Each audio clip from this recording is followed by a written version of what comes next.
pinagdaanan at hindi yung madali.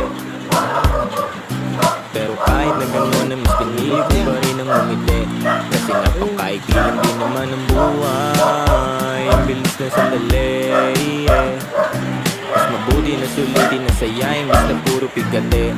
Kasi ganyan lang ang buhay. Huwag mainipin kung ano ang parating. Huwag masyadong isipin may mangyari mang mali. Wala kang dapat sisihin. Paano ka magbabawi? Yun ang dapat isipin. Dami kong pinapangarap abutin, mga bagay na hindi ko balak angkinin. Tiwala sa proseso, kailangan di mainipin. Bigay mo ang lahat habang kompleto pa ang ngipin. At kung ako naman ang tatanungin,